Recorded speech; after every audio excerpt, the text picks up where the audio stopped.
বড়লেখা উপজেলার বারোহার গ্রামের দিনমজুর সালাউদ্দিন হত্যার 2 মাসেরও বেশি সময় পেরিয়ে গেলেও এখনও মামলার দৃশ্যমান কোনো অগ্রগতি হয়নি, যার ফলে মামলার তদন্তে গাফিলতির অভিযোগ তুলছেন এলাকাবাসী।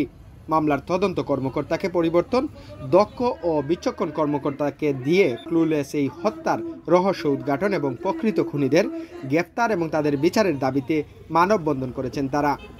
রবিবার বড়লেখা পৌর শহরে মানববন্ধনে বক্তারা অবিলম্বে সালাউদ্দিনের হত্যার রহস্য উদ্ঘাটন করে আসামিদের গ্রেফতারের জোর দাবি জানান। প্রশাসনের দৃষ্টি আকর্ষণ করছি, অনতি বিলম্বে সালাউদ্দিনের হত্যাকারীকে আইনের আওতায় এনে সর্বোচ্চ শাস্তি নিশ্চিত করে আমাদেরকে অবগত করেন, যাহাতে করে বড়লেখাবাসী আর উত্তীর্ণ না হয়। আমরা দেখতে চাই এই সহজ সরল মানুষকে খেয়ে বা কারা রাতের অন্ধকারে কুপিয়ে হত্যা করে নদীতে ফেলে দিয়েছিল। আমরা এই হত্যাকারীকে দেখতে চাই, এই হত্যাকারীর ফাঁসি চাই, এই হত্যাকারীর বিচার চাই, এমন বিচার চাই যাতে করে কোন নরপশু আর কোনদিন কোন মানুষকে এভাবে হত্যা করে না এবং কোন মায়ের খুঁজ যেন এভাবে খালি না হয়। এই সালাউদ্দিন ভাইয়ের ফ্যামিলির খোঁজ খবর নিয়ে দেখেছি, উনার আব্বা সহ সরল মানুষ, আম্মা অসুস্থ মানুষ, ভাই বান্ধব সবাই সরল মানুষ, তারা মানববন্ধন কাকে বলে তাও জানে না। মানববন্ধন শেষে একই দাবিতে এলাকাবাসীর পক্ষ থেকে থানার অফিসার ইনচার্জ বরাবর স্মারকলিপি প্রদান করা হয়। উপজেলার বর্ণী ইউনিয়নের পক্ষে বিশিষ্টজনেরা এই স্মারকলিপি হস্তান্তর করেন। হত্যাকারী ফাঁসি চাই, আর যদি না আমরা পাই প্রশাসনের কাছে আমরা আবদার করছি, আমরা প্রচুর আমরা আন্দোলন করব। কোনো আসামি পাওয়া যায়নি, আমরা প্রশাসনের কাছে আমরা আবেদন করতে চাই যে আমরা যদি এই সালাউদ্দিনের সঠিক বিচার ইনসাফ যদি না পাই তাহলে আপনারা রাত পৌঁছাবো না। যদি আপনারা তদন্ত করতে না পারেন, দয়া করে এই সালাউদ্দিনের হত্যার তদন্তটি সিআইডির মাধ্যমে দিয়ে আমাদেরকে সঠিক তদন্তের জন্য সহযোগিতা করুন এবং আমাদের দলের পক্ষ থেকে যদি কোনো সহযোগিতা লাগে ইনশাআল্লাহ আমরা সহযোগিতা করব। লাশ নিয়ে কোনো রাজনীতি হতে পারে না। সালাউদ্দিন পানিতে ভাসানো লাশ পাওয়া গেছে, রাতের আধারে যে যারা হত্যা করেছে সেই হত্যাকারীদের দৃষ্টান্তমূলক শাস্তি এবং বিচারের দাবি জানিয়ে উনি জাস্ট নিজের কাজে যেতেন এবং আসতেন, তার জীবন এখানে সীমাবদ্ধ ছিল শুধু বারোহার গ্রামের মধ্যে। উনি বড়লেখা উপজেলায় আসতেন কিনা সেটা আমরা সন্দেহান, কিন্তু এরকম একজন মানুষকে এখানে হত্যা করলো রাতের আধারে তা বর্ণীবাসী জানতে চায় এবং এরকম একটা হত্যার তা বর্ণীবাসী জানতে চায়। আমরা এদের প্রতি শ্রদ্ধাশীল, কিন্তু এই দেশে সুস্থ বিচার দেওয়ার জন্য আর কতবার রাজপথে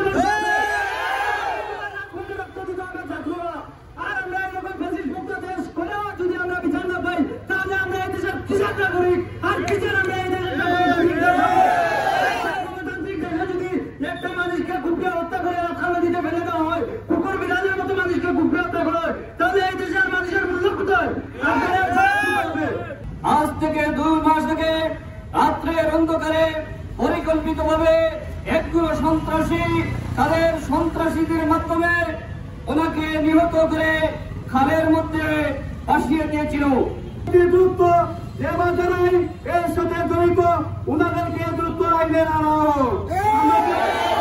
আপনারা জানেন মওলানা রাব্বুল আলামিন কোরআনে বলেছেন যে যে ব্যক্তি ন্যায়পরায়ণ কোন একজন মানুষকে হত্যা করে সে গোটা পৃথিবীর মানুষকে হত্যা করলো। আমরা এই হত্যাকারীদের বিচারের আওতায় এনে দৃষ্টান্তমূলক বিচারের দাবি করছি। গত 18 এপ্রিল রাতে নিখোঁজ হন বড়লেখা থানার বারোহার গ্রামের দিনমজুর সালাউদ্দিন। পরদিন স্থানীয়রা তার রক্তাক্ত নিতর দেহ খুঁজে পান ঈদগাহ বাজার সংলগ্ন একটি খালের পারে। নিরীহ ও সহজ সরল সালাউদ্দিনের নির্মম এই হত্যাকাণ্ডে গোটা এলাকায় নেমে আসে শোকের ছায়া। ঘটনার পর তার ভাই আমির উদ্দিন বড়লেখা থানায় অজ্ঞাতনামা আসামিদের বিরুদ্ধে মামলা করেন। পুলিশ সন্দেহভাজন 4 জনকে গ্রেফতার করলেও ওই দিন 3 জনকে ছেড়ে দেওয়া হয়। একজনকে রিমান্ডে এনে জিজ্ঞাসাবাদ করলেও মামলার কোনো দৃশ্যমান অগ্রগতি আদালতকে জানানো হয়নি। নিহতের পরিবার ও স্বজনদের অভিযোগ, তাদের পক্ষ থেকে সন্দেহভাজন আসামিদের নাম জানানো হলেও তা আমলে নিচ্ছেন না মামলার তদন্ত কর্মকর্তা। আমার প্রায় 2 মাস হয়ে গেছে হত্যার কোনো বিচার পায় না, আইন করা কোনো সুযোগ দেওয়া নাই। আমি অত্যন্ত দুঃখের বিচার চাই, আসামিকে সমাপ্ত করে ফাঁসির কাছে সুযোগ দেওয়াচ্ছি।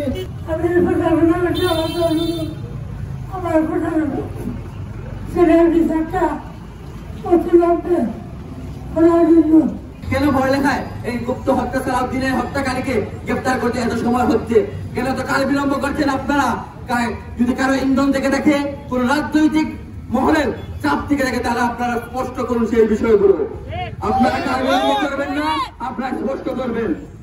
একজন সদরের লাশ যখন আপনি এভাবে নদীতে দেখবেন, আপনার অনুভূতিটা কেমন হবে? আপনি চিন্তা করেন, যখন আপনার বাপ কিংবা আপনার ভাই কিংবা আপনার মামার লাশ আপনি নদীতে দেখবেন, তখন আপনার অনুভূতিটা কি হবে? আমাদের অনুভূতিটা কেমন ছিল আপনি চিন্তা করেন। সেই খবর যখন আমার মায়ের কাছে পৌঁছেছিল, আমার মাকে আমরা কন্ট্রোল করতে পারিনি। ওনারা এত বেশি বিপর্যস্ত হয়েছিলেন মানসিকভাবে। আমার বৃদ্ধ নানা, আপনারা হয়তো অনেকে জানেন না, আমার নানি উনি 2 বার স্ট্রোক করেছেন। আমার নানি এখনো জানেন না ওনার প্রাণপ্রিয় সন্তান যে মারা গেছে। এখনো পর্যন্ত ওনাকে আমরা এই খবরটি দিতে পারি না, কারণ উনি স্ট্রোকের রোগী, ওনার এই সেন্স নাই। এখন যদি আমরা ওনাকে এই খবরটা দেই, তাহলে ওনার অবস্থা আরো বিকৃত হতে পারে। উনি এখনো পর্যন্ত জানেন না 2 মাস হয়ে গেছে ওনার সন্তান যে মারা গেছে, তাও এত নৃশংসভাবে যে কারা যে হত্যা করেছে এটা উনি জানেন না। গত রমজানের ঈদে যখন আমার সাথে দেখা হলো, খুশ গল্প হলো, সেই স্মৃতিটা এইবার কুরবানির ঈদে আমরা শুধু বারবার মনে হচ্ছিল। এইবার কুরবানির ঈদ আমাদের শুরু হয়েছে কান্না করে করে। এর পেছনে কারাজয়ী প্রশাসন এতদিন থেকে এখনো নীরব কেন? আমাদের দেশে কি ন্যায় বিচার নাই? আমরা কি ন্যায় বিচার পাবো না? এই দেশে কি ন্যায় বিচার নাই? আমরা এর বিচার চাই। আমরা এই দেশের আইনের প্রতি শ্রদ্ধাশীল এবং সম্মান, আমাদের এই সম্মানটা আমরা বজায় রাখতে চাই। আপনারা আমাদেরকে এই সুযোগ করে দিন। মনে রাখবেন, দুনিয়াতে আরশের নিচে সর্বোচ্চ সম্মানের মর্যাদার স্থান হলো বিচারকের স্থান, এবং সেই সর্বোচ্চ স্থানে দাঁড়িয়ে আজকে যারা অবহেলা করছেন, আজকে যারা সুযোগ থাকা সত্ত্বেও আমাদেরকে ন্যায় বিচার ধরিয়ে দিচ্ছেন না, আমাদের পরিণতি কিন্তু ভালো হবে না। আমরা যদি আপনাদের এই দুনিয়াতে যদি আমরা এর বিচার না পেয়ে থাকি, আরশের ছায়ায় আপনারা কিন্তু ছায়া পাবেন না। বিচার কিয়ামতের দিন আপনারা এর জন্য জবাবদিহি আপনাদেরকে করতে হবে। নিহত সালাউদ্দিনের চাচা পারভেজ মাসুকের সভাপতিত্বে স্বজন জাফর ইকবালের সঞ্চালনায় সমাবেশে বক্তব্য রাখেন স্থানীয় ইউপি সদস্য সৈয়দ আলী, আব্দুল্লাহ আলিম, ইউনিয়ন জামাতের সভাপতি মুজিবুর রহমান, পৌর জামাতের সেক্রেটারি আব্দুস সামাদ, উপজেলা যুবদলের আহ্বায়ক আব্দুল কাদির পলাশ, বড়লেখা উপজেলা পশ্চিম শিবিরের সভাপতি আলী হোসেন ফারহান, নিহতের বাবা কমর উদ্দিন, চাচা পারভেজ আশুক, ছোট ভাই আমির উদ্দিন, ভগ্নিপতি হাফিজ বেলাল আহমদ সহ আরও অনেকে। মানববন্ধনে উপস্থিত এলাকাবাসীর অভিযোগ, মামলার তদন্ত কর্মকর্তা ভিকটিমদের পরিবারের সঙ্গে কোনো তথ্য শেয়ার করছেন না, এমনকি হত্যার মোটিভ, আলামত কিংবা অস্ত্র উদ্ধারের দিকেও দৃশ্যমান কোনো পদক্ষেপ দেখাচ্ছেন না। তদন্ত কর্মকর্তার এমন রহস্যজনক আচরণের কারণে সুষ্ঠু তদন্ত নিয়ে শঙ্কা প্রকাশ করছেন নিহতের পরিবারের সদস্য ও এলাকাবাসীরা। তারা বলছেন, এমন অবস্থায় সুষ্ঠু তদন্ত না হলে এই হত্যার বিচার মিলবে কিনা তা নিয়েও তৈরি হচ্ছে প্রশ্ন।